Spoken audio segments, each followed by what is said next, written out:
What is up, my guy? What's up, buddy? Long time no talk, dude. How you been? Doing good, doing good. Had a little family trip this weekend, and I'm back. So just got Right. home just a little bit ago. Yeah, you did murder one of them?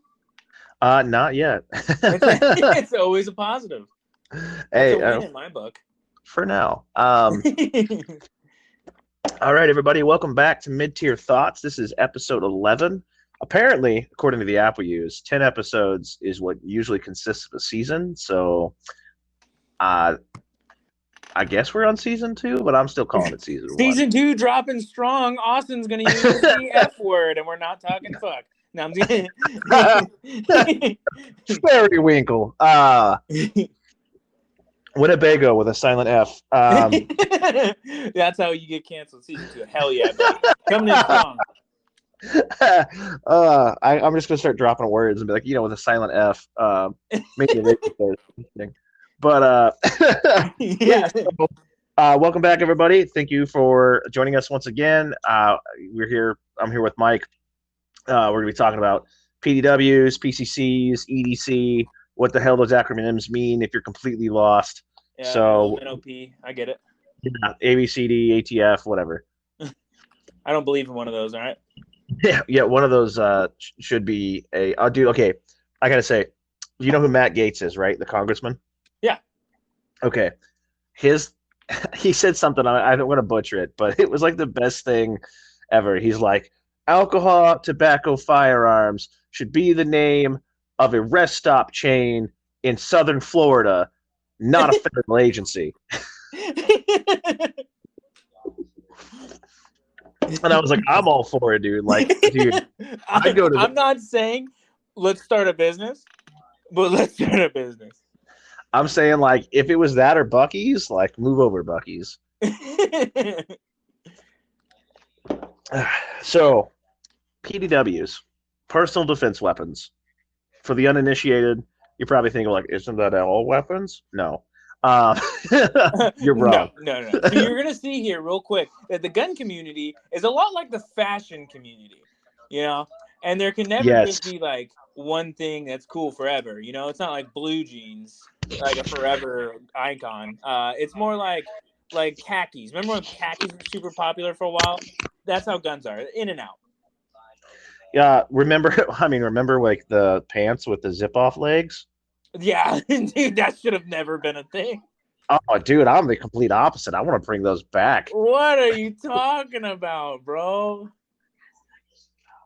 I mean, the fact that I can have shorts and pants in the same outfit. I mean, what's not to like?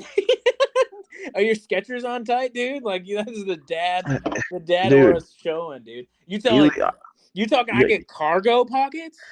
Dude, I'm telling you, you put the fanny pack on, and that way you can roll the pants legs into the fanny pack until you need them later. Right next to the thing of goldfish and the apple juice. Dude, the Skechers aura is strong with you right now. Can you smell the grass from my Nikes? That's just like people that wear cargo pants, and like nothing against people that wear cargo pants, but what are you carrying that you need that much room? The entire Second Amendment. The entirety of the Second Amendment. When I tell you I have 6 PDWs in my pocket, Okay, so PDWs. The concept of this, generally, it's a pistol caliber. Usually, there's exceptions, but generally, like a pistol caliber, smaller, compact weapon system, right? It's usually generally a pistol with some type of brace or stock as an SBR, but it's like a pistol-ish platform. Some examples of this could be like the B&T TP9, some of the Glocks or SIG P320s with like the Flux Raider braces or the Flux brace or similar type items, where basically you're taking a pistol and making it more stabilized. B&T makes a one called the USW, the Universal Service Weapon. Yep. And the idea is taking something that's a little bit more extended from like an everyday carry, but can still fit in a small bag or like under clothes and allow you a little bit more flexibility. You can think too, like back in the day, like the micro Uzi. Yeah, micro Uzi, the what is it, MP5? Mm-hmm. things like The that. MP5K, like the real small one, because the idea was something you could have. Initially, the idea of PDW was mainly for like Secret Service type dudes, something you could wear under a jacket, still give you a little bit more flexibility, a little bit more extend that capability of your pistol, but make it a little bit more controllable. Yeah, the So actual OG P90, like that is a perfect yeah, example. yeah, and even that would be a little bit of the P90 would be a little bit on the large side for a PDW, but the idea there was similar type of concept. Mhm. Um, so ignoring the brace band, with that going into a couple of concepts like this, I know you and I both had a little bit of hands-on experience with a thing from Recover Tactical, and basically it was a chassis system you set your block into, and it had a side folding brace, and it had specifically a not angled foregrip that held a spare magazine. So you could have like this, you could put like two 33 round magazines in your Glock in there, have a light mounted red dot. You could have a tricked out little pack that could fit in a lunchbox, basically. Yeah, dude, it was super small. It was cool. Yeah, yeah, and the whole concept of this again is it's like it's pistol caliber. It's in a I liked having the Glock version because I run Glock mags, so it's something I had like a little Vertex sling bag with, and I could throw it in there in a holster that came with, have a light on it, have a red dot on it, and have almost like a miniature rifle platform in 9 millimeter that could just fold up into a backpack, nice and small. Didn't take up a whole lot of space, and that's like the real benefit of the PDWs is that. And I think where they really shine is when you can go into an environment like that where you might need something like that, or like a road trip, like going to see family, or going on a road trip, something like that, to where you don't want to bring a huge rifle with you, but you want to have something a little bit more than maybe your everyday carry.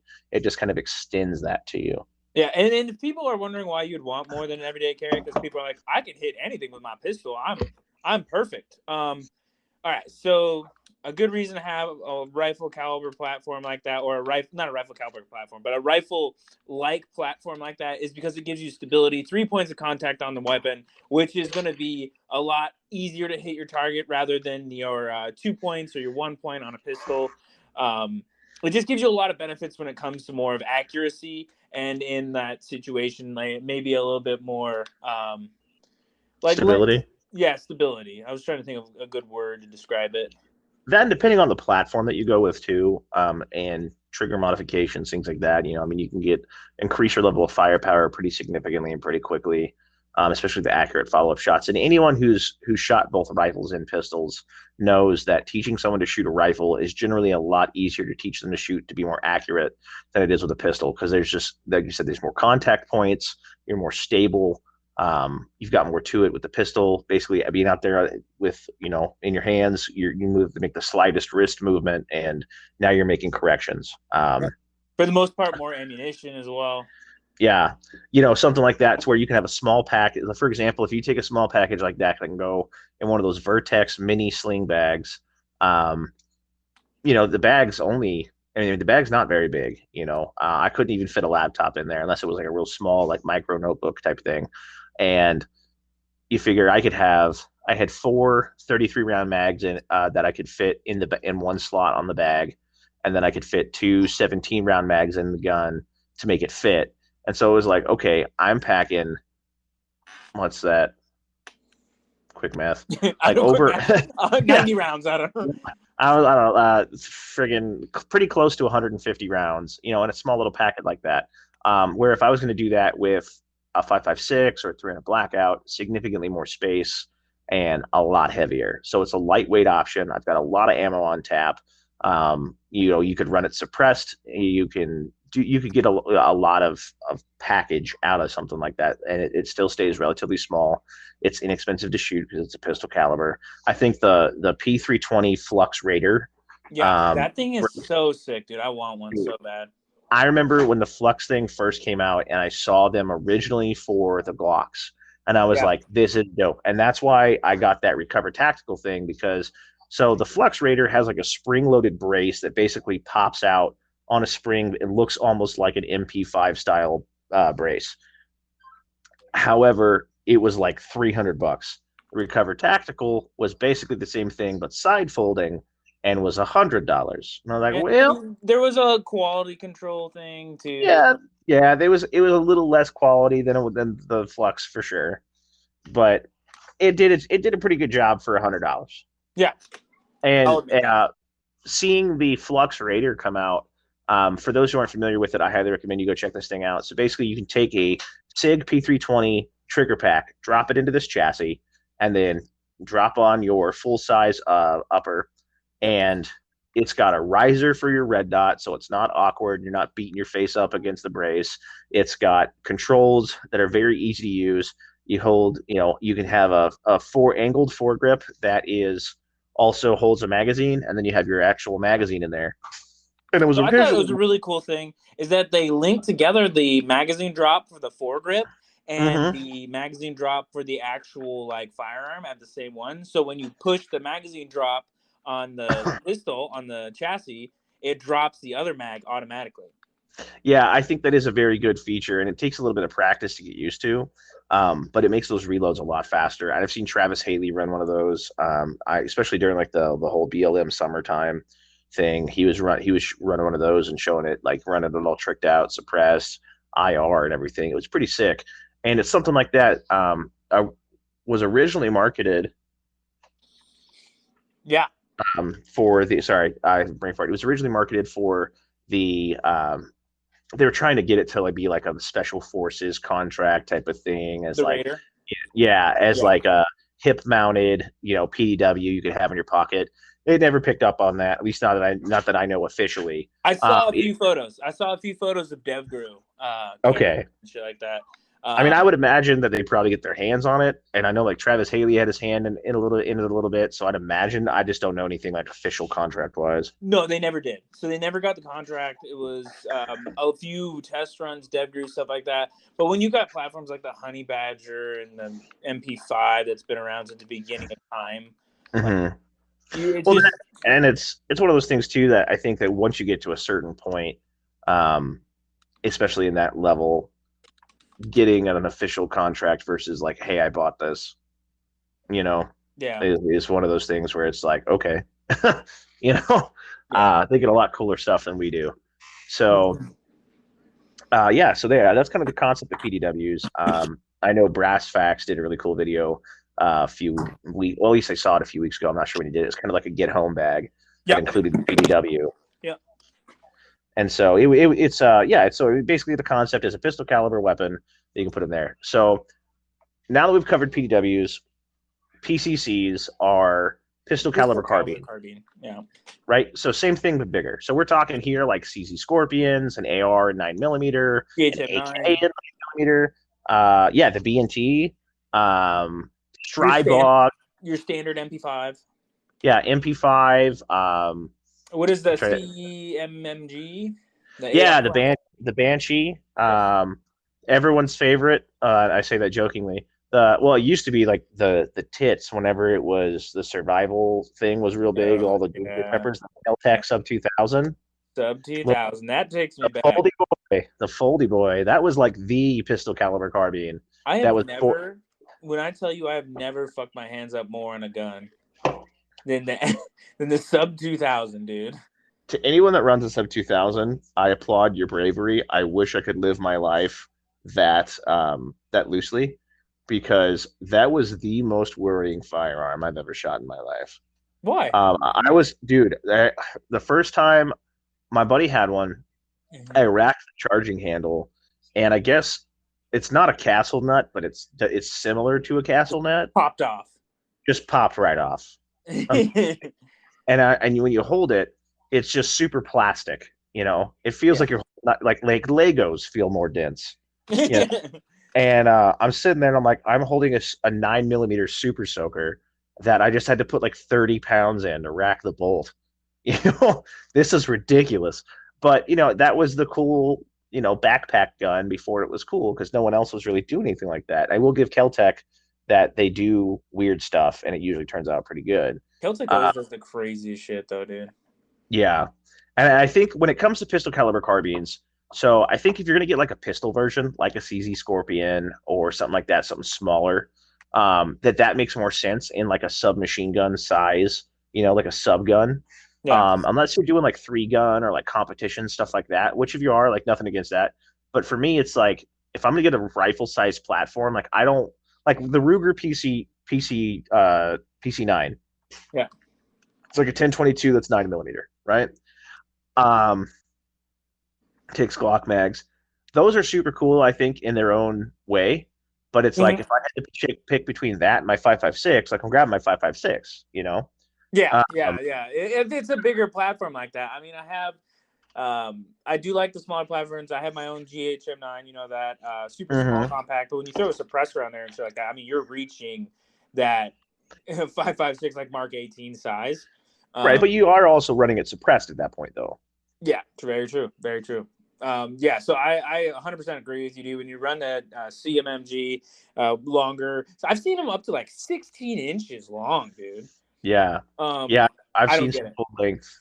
Yeah, that's my kind of my thing is like I get maybe if you're running like an AR9 because it's cheaper, or maybe you got it for your wife, or maybe you just got it for yourself for No, fun or whatever. no. But in the wife talk, you got it for your wife. No, if she can No, no, handle the kickback of anything, you can. She's just she's a strong, independent young black woman. Okay. absolutely. But I understand why people make that argument. I get it, No, right? I don't. I don't get it. If you get it Uh, for your wife, it's just because she just so happens to like shooting 9mm. yeah. So I mean, that's what I'm saying is like I get when people say that kind of thing, right? But Yeah. my thing is like I'm right there with you, where it's like, well, why not? If you're going to spend the same amount of money, like, why not just get something that's more effective? You know, Yeah. I Yeah. mean, if you're really that worried about it, throw a 22 conversion kit into your AR until until that whoever's shooting it's ready to man up. But I mean, if it's But a even if suppress, 5.56, okay, so this is okay. I'm gonna start throwing the complaints out there about these caliber carbines. yes, I'm gonna turn it on you. I know. So put a pin on where you're saying. I'm so no, go sorry, ahead. This is what I want. I want this back and forth. I want this to get hot dude. and spicy. It doesn't make sense to me to get a pistol caliber carbine because when you run it suppressed, you run it normal, and like that, it kicks harder, if not more, than my ARs. Yeah, 5.56 is smoother. It's faster. absolutely. It runs hotter. It's more controllable. On the verge of being the same sound suppression when you're running suppressors on your 5.56 versus your 9mm. So I don't understand a lot of factors of running a PCC. I Contrary belief of them saying like, oh, it's such a cool way to run your ammunition, things like that. Very small circumstances am I going to see you running a PCC. Yeah, and I remember like going back to the Keltec 70,000. I remember a bunch of like prepper people thought it was like the coolest thing because the 16-inch barrel could give them a little bit extended velocity out of it, and they could run that they could just stock up on only one type of caliber. And I was like, that's awesome till you're engaged from 300 yards. Yep, and your muzzle is literally like a little pea in the wind.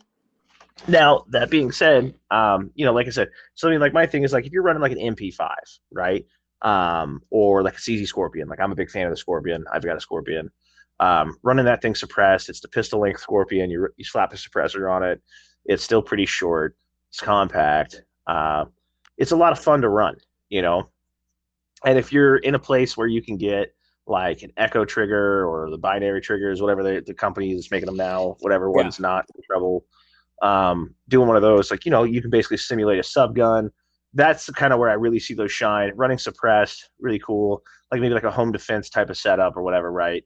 Especially with some hollow points running in there, be Yeah. pretty nasty. But yeah, like if you're running like the Ruger PC9, the only dudes that I know that I'm like, okay, that makes sense, is like when you and I were working at the gun shop, we would have on Thursdays, we'd have Fun they shoots, competition. yeah, Yeah. fun shoots, like kind of like a USPSA inspired one stage indoor, just for fun and bragging rights shooting competition.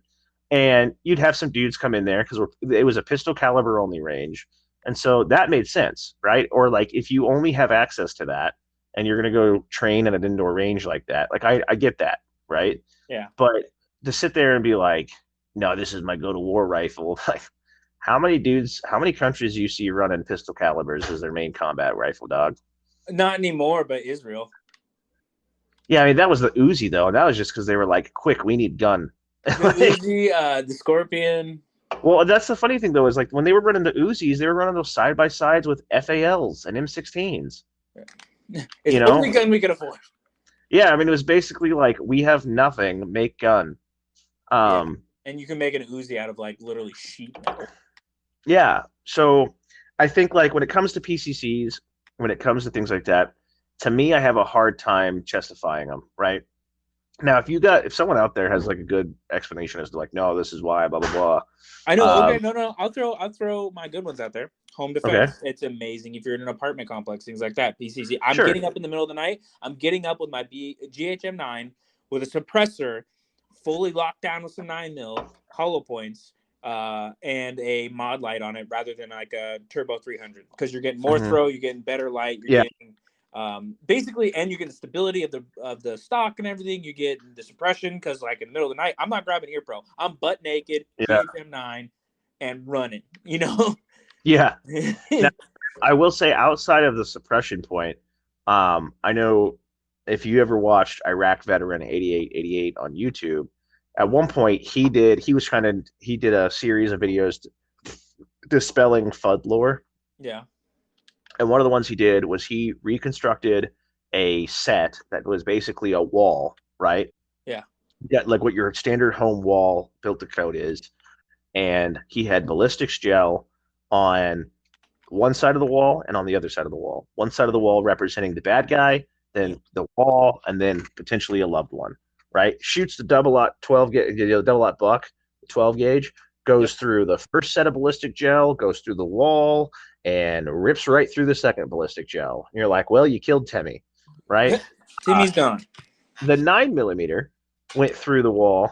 Went through the bad guy, hit the wall, and came out, but it was basically considered non-lethal on the other end. The 5.56, the open-tipped hollow point that he was using, similar to like the Hornady critical defense, but in 5.56. Similar results to the 9mm actually. That whenever it went through the wall, it lost a lot. It kind of broke apart, and was so. I would say between that, like I definitely think the 9mm is more feasible with that. But yeah, I mean, I don't know. It goes back and forth. I think like again with the PCC thing, I see some of the arguments for home defense. I mean, heck, we know out of that there was probably about a year, maybe more. That guy in Texas. There was a guy in there was a guy in Texas who was fighting with some dude over, I don't know, child custody or something like that down in Texas. Shot the guy on his front porch. So they've got reported kills, and I guess confirmed kill. I guess you could technically call the M1 carbine a pistol caliber carbine. And I know there's someone out there who's like a huge World War II dude who's just like, yes, finally they mentioned it. And it's funny too because there's this myth going around there about like the M1 carbine that I hear people say, and they'll be like, oh yeah, you never saw one lying on the ground. People would always pick that thing up, and move, and go with it. But if you actually go back and read a lot about those guys in World War II, every one of them was basically saying like the M1 carbine was just underpowered, and it wasn't that like they were just lying that you never found them on the ground because people were picking them up. Like that saying came about, from my understanding, because all the dudes that had them were rear with the gear guys, or like some units of paratroopers, but like mainly everyone loved the M1 Garand because you drop a dude pretty quick with that. But you got to empty half a mag to take out some fucking Hans looking guy coming at you. And like I remember reading about guys in Korea, and they were saying when the Chinese were charging with their real thick winter coats, that they were having a hard time putting those dudes down with 50s era 30 carbine. Yeah. I mean, you got to think, you got 650-pound Japanese kids. You could probably drop 7 of them with one, 30-06. Yeah, that is a wild thing about that. When you think like we were just chucking hunting cartridges at each other like it was nothing. Yep, back when men were men. All right. I mean, for like homies only got 8 rounds, but then you realize like that's 8 kills. That's 8 Honda Civics coming at me at about 1,000. Yeah. I just hit by a freight train. Some Yankee Doodle douche is just coming over the hill, slam firing a 12 gauge. The last thing you hear is ping. Yeah. So moving forward, so PDWs, PCCs. So I think the big thing is like, if you wanted a small PDW style platform, right? For a long time, you were basically limited to 9mm. For a long time, you had options like the Scorpion, like the micro Uzi, similar MP5, similar style platforms. So the MP5 is kind of the most popular, especially the MP5K. Yeah. But then, we come out with the 300 Blackout, right? Made by the great people over at Q. Were they the ones that started? Oh yeah, because he started the AAC, didn't he? So one of the big things they're talking about was, hey, 5.56 just is not a good stable round out of these MK18s. They're beating themselves to death, like they're just rocking each other, and they're not getting great ballistics out of these 5.56 rounds. Yeah, because that was the first solution. Was we'll just take the 5.56 and make it smaller.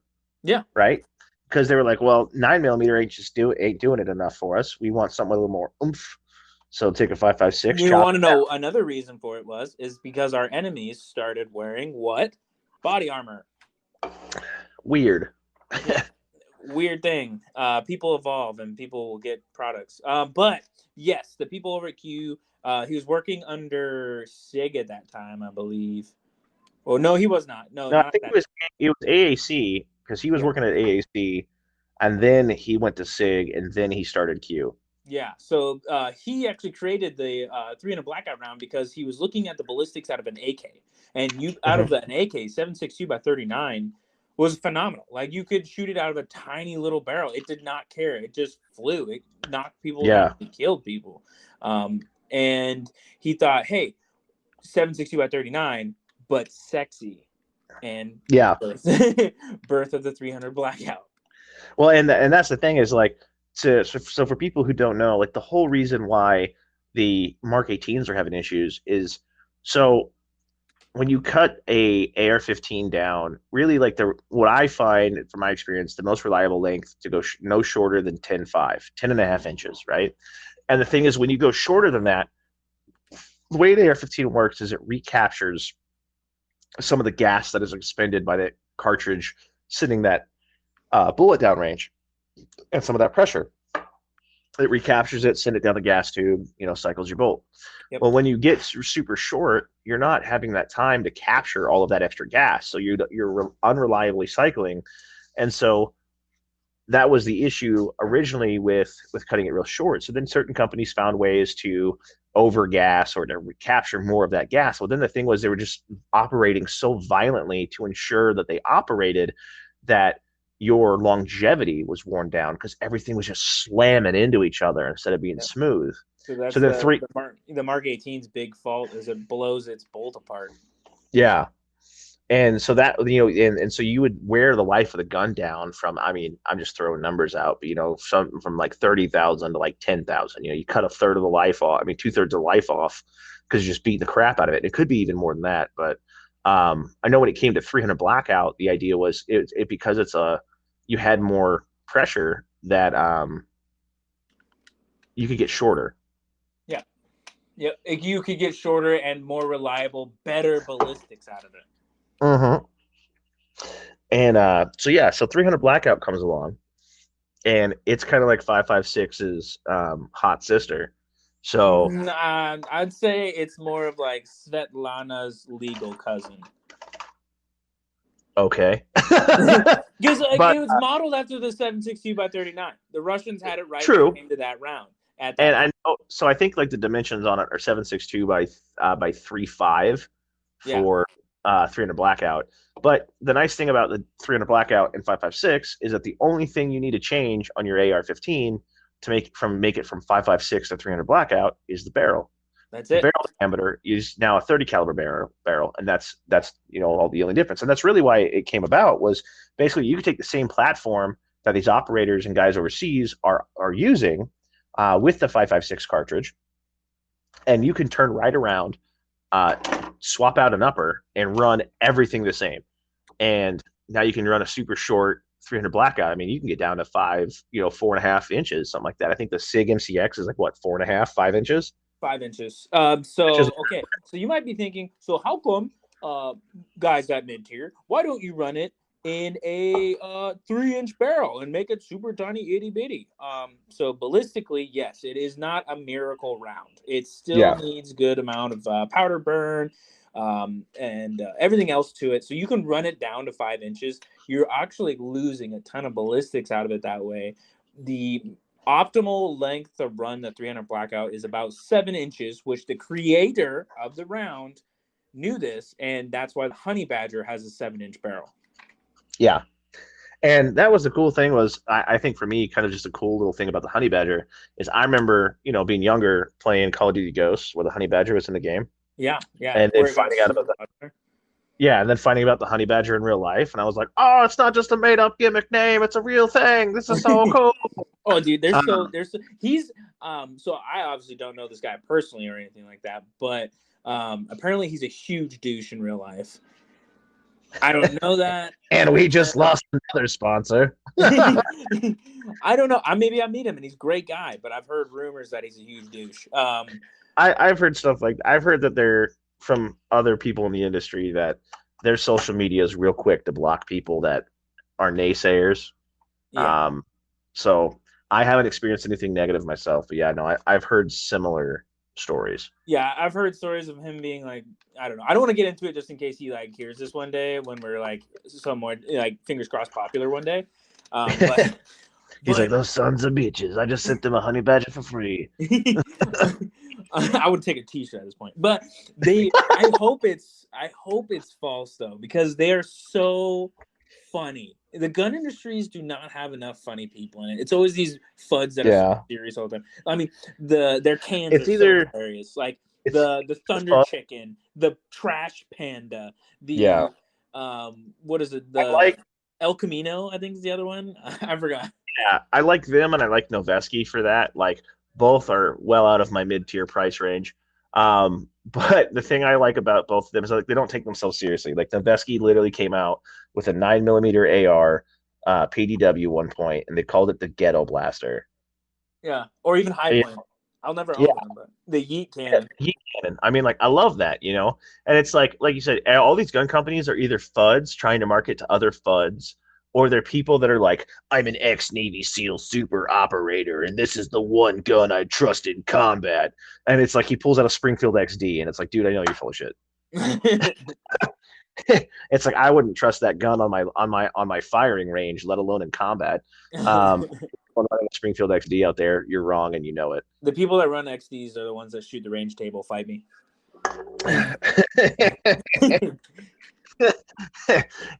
It's funny because it's true. But yeah, so 300 Blackout comes out and it kind of revolutionizes this game, and you start seeing things like the SIG MCX, the Maxim PDW, a lot of these really small 7.5 inch or 5 to 7.5 inch short 300 Blackout platforms, and it kind of revolutionizes that PDW game because now you're getting better ballistics, you're getting better foot pounds of energy coming out the muzzle. But like we said, ladies and gentlemen, right? The 300 Blackout is not black magic. Yes, black magic. It's still you shoot beyond 300 yards. You're talking huge amounts of falling around. You're talking all. It's very very mission focused. Is very specific to a very specific set. That round was created for one purpose and one purpose only. CQB. Yeah, exactly. That's what it was made for. So that's what it excels in. It does so good. Right. It's definitely not something I would try to go any distance with. I mean, even if you had a 16-inch barrel, I've seen people do that. I've heard people try to be like, oh, I've got the 16-inch barrel in case I want to go hunt with it. And it's like, well, whatever, dude. Yeah. But yeah, so now my thing though, and this is a question I kind of want to get into with you. So when we look at this, I was just looking up on AmmoSeek, on prices of ammunition, right? So 20, so anywhere between 20 to 40 cents a round for 9mm, right? Mm-hmm.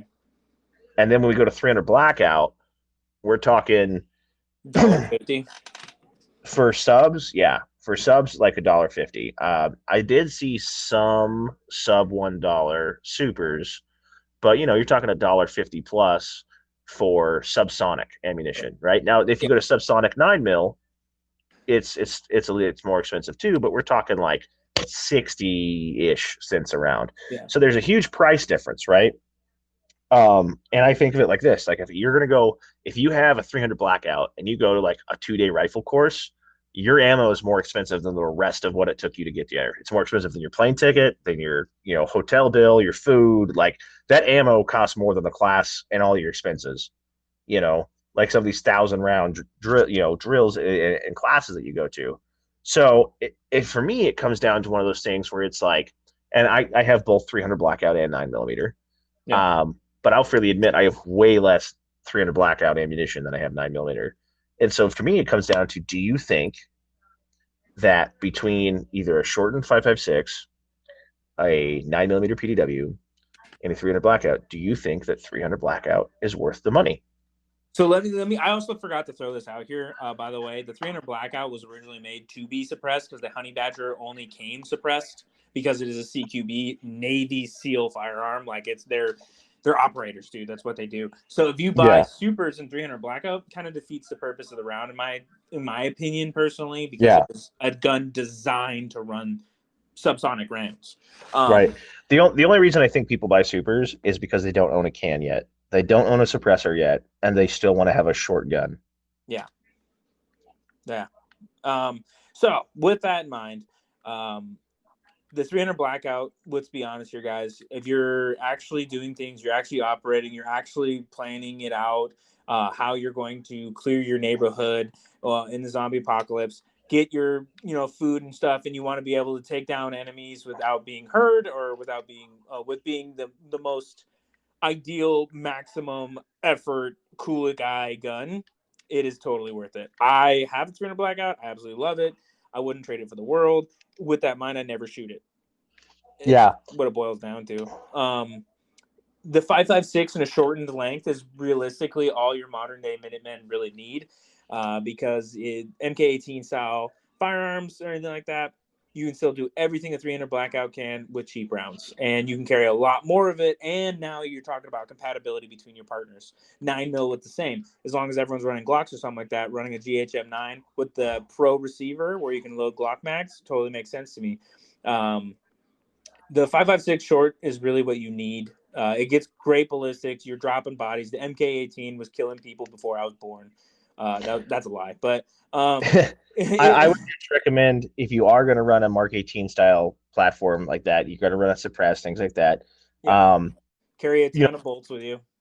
Yeah, I recommend, what is it, the bootleg adjustable bolt carrier group is one of the ones I run, so you can basically control how much gas you want to capture. Mm-hmm.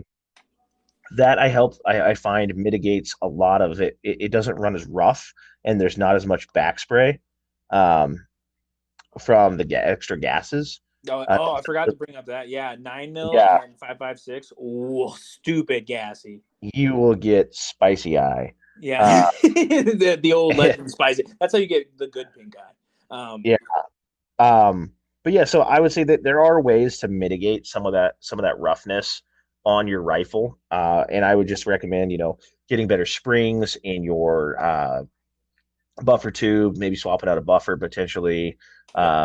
Getting adjustable gas systems if possible, adjustable bolt carrier, and if all else fails, have a spare bolt carrier in your kit. Not saying you're going to need it immediately. Realistically, most of us that shoot on a semi-regular basis, you're not going to get to that point for a while. But if you are talking like crap has hit the fan and we're talking long term, definitely bring one with you, because that time will come where that maintenance is going to fail. The gun's going to break down, and it's going to be a big breakdown. It's going to be one of those like throw it away, put in a new one. Throw that bolt carrier group out, throw in a new one, because they're going to beat the crap out of it. Yeah. But yeah, I mean, that's kind of my thing too, is I think you kind of hit it right on the head. Is I have no problem with 300 blackout. I think it's a super dope round. I would say that I have maybe 500 rounds of 300 blackout compared to thousands of rounds of everything else. Part of that's a cost thing. And because I'm the kind of person that, like, when I shoot ammunition, I feel like I have to replenish it, that I don't shoot my 300 blackout as often. For me, it's just kind of a cost thing. If I go shoot it, I might shoot a mag or two. But that'd be about it, whereas I can go dump mags of other cartridges, especially 9mm. I have so much 9. I mean, I love being able to shoot a sub gun like that, So yeah, I mean, I think that's kind of my thing. Is I think if you have the money, it's definitely worth it. right? Yeah. But I think if you're sitting here and you're like, man, I don't have a 300 blackout. I really need to go get one. I really need to go get one. If you already have like a shorty 5.56 or a 9 mil, shorty, I'd say don't worry about it. You know, You're not missing out on much, dude. yeah, it's not one of those things where it's like, oh my god, I have to have this. I mean, run some 147 grain 9 millimeter in the right platform, and it's going to be pretty quiet. Yeah, I mean, Not as good I don't know. ballistically, but I For mean, sure, for if sure. we're talking everyone's running body armor and stuff like that anyway, it's not like running that 300 blackout's really going to do much of a difference, man. I know 1911 Syndicate, they do some pretty cool videos on YouTube. They did a video on 300 blackout, and they were talking about one of their guys did the math and figured out the ballistics at the muzzle between a 300 blackout with a 7.5 inch barrel and a 8.9 inch barrel on an MP5. There was 115 foot-pounds per foot per pounds for whatever that crap, I can't think of the word. There's a difference of 100 foot-pounds of force at the muzzle. So in favor of the 300 blackout. So you definitely get more oomph out of the 300 blackout for sure. But yeah, I mean, it's one of those things where at the same time, I don't want to get shot by anything. But yeah, so my thing is, for me, 300 blackout, it's not a fad for sure. I mean, it's definitely, I think, here to stay. It's just one of those things where I think you kind of got to have the money to get into it. And if you do, fantastic. But if you don't, like, it's not the end of the world. It's not the craziest thing ever. Like, it's not the end of it. You don't have to be like, I remember when I was buying my PCC, a lot of people were like, oh, that doesn't make sense because 300 blackout's superior, 300 blackout's this. It's going to replace all PCCs. You'll never need that gun again. And that's it. That's all that is. End all be all. End of PCCs. Not true. Not at all. Yeah. I mean, when 9 millimeter is significantly cheaper and more available and easier to find in a crunch. And we're talking mag compatibility. I can carry over 1,000 rounds on me now with a couple of 32 round mags in a backpack, and I can run that in my pistol, in my GHM9. So, like, we're talking catastrophic failures, I can run it. Yeah. It's good. Now, on the other side, though, I mean, we're talking 300 blackout. You can just run AR mags, so it's not a crazy amount of difference. AR mags, but we're not saying, run a 300 blackout in your AR mags and see how that goes. Oh, as long as you don't mix up which AR it's supposed to go in. Yeah. Which, side note, for those that don't know, word to the wise, 300 blackout will fit in the barrel of your 5.56. So pay attention, because when you find out, you will not have a gun. Yep. Or a face. A very large disaster. So now that we've kind of touched on this and we've kind of talked about 9 millimeter a bit, moving on to everyday carry. Yeah. So when I think of everyday carry, I think there's kind of two main routes a lot of people go. I think there's minimalist and there's, I guess, maximist. I don't know. But like there's the guy who basically has a pistol, maybe a spare mag, and like a pocket knife, right? And then there's a guy, maybe a few more odds and ends, and we'll kind of touch on that. And then there's the guy who he's got, his pistol, he's got 2 backup mags, 2 pocket knives, he's got an ankle gun, he's got a full IFAK on his belt. This dude is basically wearing a duty belt of gear between his cargo pants and his zip up jeans, which still I will defend those. His zip up shorts, pants, and he's carrying everything in the kitchen sink, and he's got 10 pounds of extra crap on him. So I think it's one of those things where there's kind of, there's a little bit of in between for sure. I think you and I would maybe fit more somewhere in the middle, but I think that those are kind of extremes there. And so we just kind of want to touch on that and kind of talk about some of the different ideas behind EDC, what you should carry, kind of vague terms. I might not tell you specific types of guns. I'll tell you what I carry though, but things also that are not the gun that are the part of the everyday carry, because there should be things you should be carrying outside of just your pistol. Yeah, 100%. An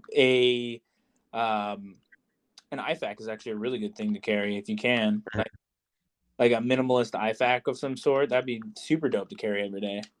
Yeah, I know if I'm in an area where I have like a backpack, or if I'm working out of my truck, I have one in there. I'll usually try to keep a tourniquet if not on my body, very close to me.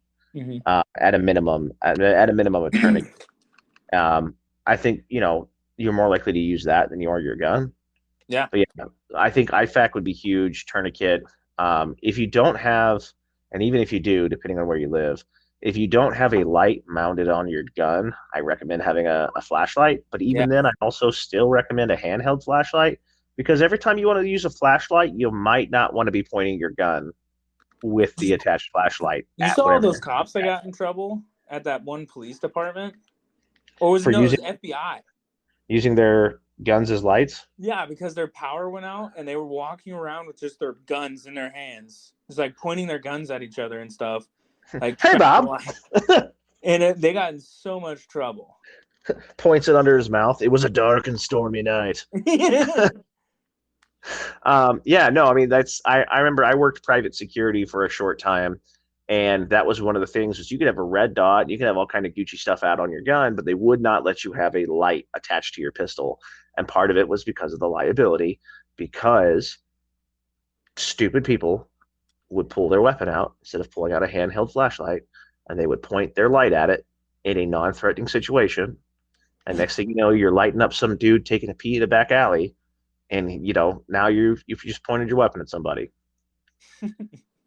That's so awesome.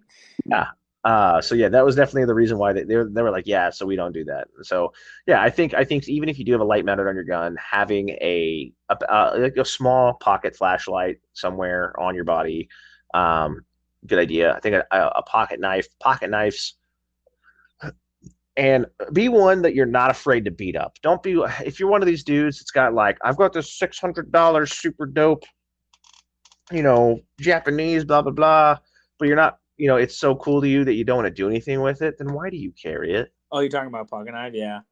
Well, Yeah, we work with a lot of them, actually. plus I know there are guys out there that are knife guys, and they are gonna be like, dude, there's so much good stuff out there, blah blah blah blah blah. I think the most expensive knife I have is like $100, right? Um, I don't know. I can't do the mental gymnastics to justify it. I know there's guys out there that are knife guys. I know we've worked with some before. They can tell you all the specs and the carbon steel and all this other jazz. It's just not my thing. To me, it's like, dude, I'm gonna beat the crap out of this thing anyway. Give me a decent, like, I don't want a gas station knife. It's got like a tiger on it, but I want something decent. You know, like a Gerber or something, and I'm gonna go beat the crap out of it, but I still want it to be sharp. Like, that's kind of my philosophy when it comes to that. I know there's some people out there that could go hours into discussions on these Gucci knives and why you need to spend $200, $300, blah blah blah. I'm like, bro, when my knife costs more than the gun I'm carrying, that's a problem. And I understand. Yeah, there's demographics. People like certain things, so you get super into things and spend a bunch of money on it. Knives or something. Same here. We worked with people that had $700 to $600 box cutters. Like, that's all you used it for, is to cut boxes, man. What's the point of that? Yeah, that's kind of my thing. It's like I can't imagine dropping like legit real gun money on a Foley boy like that. But I mean, like I said, like, and it wasn't even like, I mean, it was cool, don't get me wrong, but they're like, yeah, it was made by this Swedish guy in the middle of the woods with nothing else but like a match and his grandfather's ashes, and it's just like, dope. I didn't know my knife needed a full blown backstory. Yeah, and that's the thing, is it's like, to each their own, man. But it's funny because it's like, I look at it this way, and I'm like, I can go to Walmart and get a $10 Mora knife, and those are some of the sharpest knives I can think of, and I beat the crap out of some of those cheap Mora knives, and they work. I mean, like, they just keep holding up. And I'm like, then this dude walks in with like a $1,200 pocket knife, and I'm like, that just looks like something I'm going to pull off your dead body. But yeah, so things like that. So pocket knives, flashlights, some type of med kit. At a minimum, a tourniquet. And I would say just a tourniquet. There's the statistics behind tourniquets and how many lives they've truly saved in the time of being implemented is crazy. Absolutely. And I mean, I would say an IFAC would be cool, but obviously, like, depending on your situation and depending on the time of year, like, you're not gonna be stuffing your pockets with med gear. You I'm not know? gonna lie. I'm not gonna lie to these nice people listening either. I never carry an IFAC on me unless it's on my belt, dude. Like on my Yeah, belt. Um, yeah. I carry I got Tonka. one in a backpack or in my truck, and I'm usually in or close proximity to one or the other. You know, like when I go to work, I have a backpack I take with me, and it's got like an extended EDC, I guess, but it's like on my person, I'm not carrying a full blown IFAC. No. Like, there's no way to hide that. You know what I mean? Like, and I Yeah. know they have like, I think what's Warrior Ankle Post IFAC. it's like, yeah, it has the ankle IFAC, and it's like that's cool, but also, I don't know. I feel like that would still be pretty obvious. I had a buddy that ran one at a shop I worked at down in San Diego. It Hmm. looked like he was wearing a knee brace, but on his ankle, dude. It was ridiculous. It's massive. Yeah, I mean, I feel like people would think I'm on house arrest. Yeah, and then on top of that, I mean, like, it's about being great, about blending in. Yeah, We did on the last yeah. episode. You're not blending in when you look like you had 3 donuts stuffed in your pants. Like, I mean, I feel personally attacked, but yeah. So I think some people get a little overboard when you see dudes and they're like, I've got, 6 tubes of pepper spray and batons, and I've got 2 different pocket knives and 6 lighters, and I'm carrying 3 different guns on me, and my fanny pack's loaded with hand grenades. And I mean, obviously I'm exaggerating a little bit, but I mean, yeah, some dudes like, kinda, not really. yeah, I know, right? Well, I mean, it's like, look at those things. Like we've all seen the Instagram posts where it's like pocket dump, right? And it's someone's like, there's like a watch, um, a cell phone, keys, a knife, a spare mag, and a gun, and maybe a tourniquet, right? And that's pretty ideal because most of us aren't like packing up like, I mean, unless you live on the south side of Chicago or LA or New York, most of us aren't packing up like we're going into a war zone to go to Walmart, you know, Yeah. or for y'all in the South to go down to a Piggly Wiggly or a Kroger's or something and win dick. The good old Um, Piggly Wiggly. Piggly Wiggly. But yeah, I mean, like, because I mean that's just inconvenient. I mean, hell, half the time if I'm at home and I'm like, oh man, I need to go get something from the mini mart, like I'm throwing on pajama pants and slipping a pistol in my pocket, like that's good enough. I'm going 5 minutes down the street. Yeah. So I think some people get carried away with it. I think so yeah, some people definitely carry like a ton of stuff, and I'm like, are you really going to use all that though, or like what? And I hate to be that guy to be like, oh, do you really need that? But sometimes it's like, dude, your Yeah. everyday carry is you're packing your AR pistol with you, like to go to Denny's. You're gonna leave it in the truck. I don't know. I get it. I get it. Always being prepared and everything like that, but at the same time, Yeah, pretty ridiculous how far some people will go. Like, I mean, you got people that work office jobs, so they work at, we'll say, I don't know, we'll say, people that work at Target, like, and then they have like a pry bar in their pocket, like the minimalist pry bar, and like all sorts of crazy shit. And I'm like, I mean, it's dope. Don't get me wrong. In the ideal world, if I had Grand Theft Auto pockets and I could just pull an RPG off my back, super dope. But I look and feel uncomfortable. And part of the EDC of every day carrying it is you need to be comfortable. If you're yes, uncomfortable, you're not enjoying it, you don't like it, you what's won't the carry point it. of it? Yeah. I remember giving the same advice for like gun selection, telling people like, look, if go try a gun out first before you buy it, if you have that opportunity. Because the thing is, if you buy a gun that you don't like to shoot, you're not going to shoot it. Which means you're not going to train with it. You're not going to know how to carry it. And if it's not light enough for you to want to carry, then you won't. And so when it comes time to have it on you, it won't be there. Um, so yeah, I mean, and for me, uh, I'll play devil's advocate here as far as the guy that carries everything with him. Now, if I'm going out of town, for example, I'm on the eastern half of Washington State, about 20 minutes from Idaho, about as far east as you can go and not be in Idaho. Occasionally, I travel over to the west side of the state, and it's about a 5-hour drive to see my family. Now, when I do this, um, because I'm going to the Seattle area, and because it's a longer drive, and I'm away from home, Mm. I do kind of load out a little bit. I do take more stuff with me. I do pack a rifle. I do pack a rifle caliber platform. I do pack. I have like a small chest rig. I basically have like a gym bag, a nondescript gym bag that can fit. I fit a chest rig, a couple MREs, and a few things in there. odds and ends that are kind of an extension of the EDC and more of like a, super like crap has hit the fan, right? And I was just thinking about this when I said that. I remember seeing a post one time where this guy was talking, like, kind of crapping on people that do that and being like, okay, dude, yeah, because you're ever going to be in a situation where you can just throw that on in the middle of the whatever. And the whole point behind that is not like, oh no, I'm in the middle of a shootout. I need to stop and grab my chest rig and put it on. But the idea behind that is more like, hey, if I'm over in the, either transiting through or I'm in a place away from home, away from my stuff, away from my preps, and all my prepping and stuff that I've done, if things go south for whatever myriad of reasons, EMP, riots, whatever, I have a minimum amount of things that I need to either secure the area I'm in or to get to a safe area. And that might include, more than just my Glock on me. That might include something a little bit more. Now, obviously, that's going to be how much you're comfortable with taking. What do you feel is too much? What do you feel is not enough?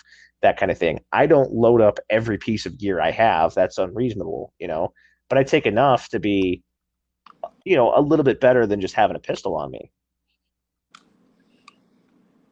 Yeah, completely understandable.